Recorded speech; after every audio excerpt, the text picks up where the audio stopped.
Happy Wednesday, everybody. Today is Wednesday, September 9th, and we're going to be reading chapter 5. Oh my goodness, I was going to say chapter 4. Chapter 5 of Writing Chance. Grandma thinks wanting something bad enough will help you get it. That isn't true. After my mom passed, I wanted Pops to keep everything together, but he didn't. I wanted him to keep talking to me about girls and things going on around, but he stopped. I didn't have much faith left in wanting or in anything good happening after I lost both of them, my mom to dying and my Pops to being sad. When Pops wasn't looking beat down, he was just sort of snapping on everything like nothing was right anymore, and was really bad at night when the house was quiet except for his pacing. I don't think he knew I could hear him, but he probably couldn't stop even if he did. My mom always said I had a natural charm. She said she could just wrap herself up in it. Felt like she was all I had left. I mean, everybody's always saying you should use what you got. So that's what I did. Monday morning I was, brand new. For the past 8 months I'd been finding something else to do during the day. Walking in the woods, going to the movies, even hanging out in the old video arcade. That was my usual thing, but that Monday I played it straight up. School was a part of the horse thing, so I had to act like I was into it. Wasn't hard because nobody, not even the teachers, pretended our school was teaching anybody anything. First period math teacher Mrs. Witherspoon, out sick. Substitute sat there and read the paper. Dude acted like he was home on a Sunday afternoon. Second period, history. Mr. Bell still showing movies. That's all he ever did. This one was about the Great Depression. Who needed a movie to see that? All we had to do was look out the window. Easy. I needed to get my cell back, so I went straight home after school, changed into my boots, and rode my bike over to the stables. I didn't expect that fly girl to be there, but she was. She was in the big, wide side doorway brushing one of the dark brown horses. Looked like she was talking to the horse, too.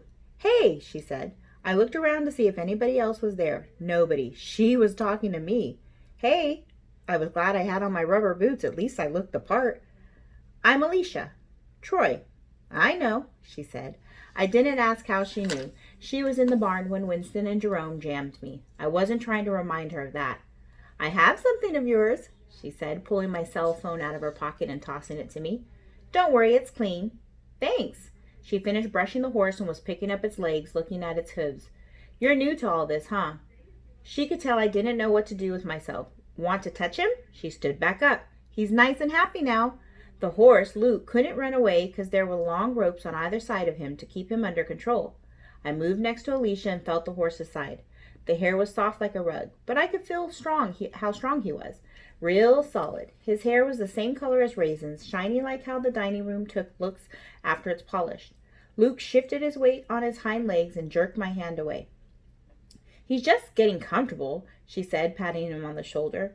"Want to give him a carrot?" She pulled a big piece of carrot out of her pocket and handed it to me. "Just hold your hand out flat." I put my hand up to the horse's mouth.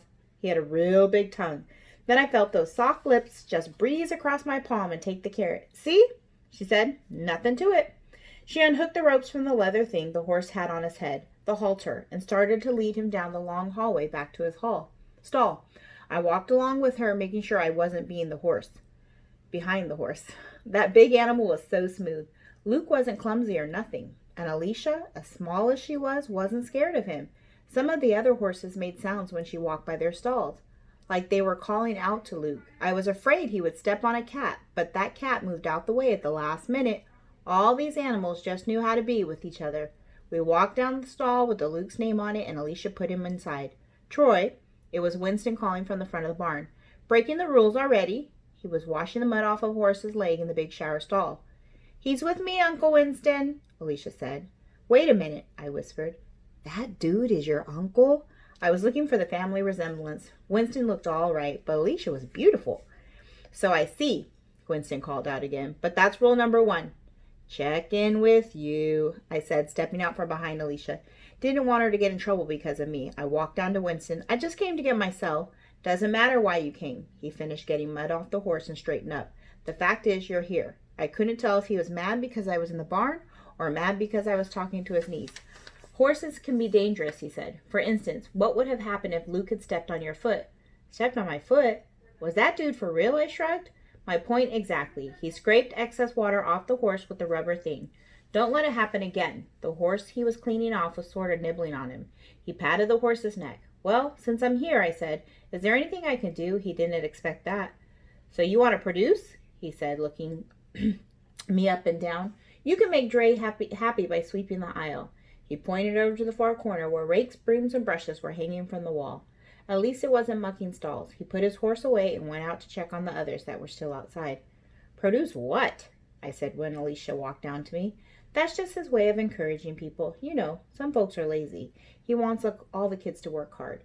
Pops used to encourage me back when our family was still in one piece. I looked at Winston again. He was rubbing a spotted horse's face and smiling. Don't take this the wrong way, I said. But he's not crazy, is he?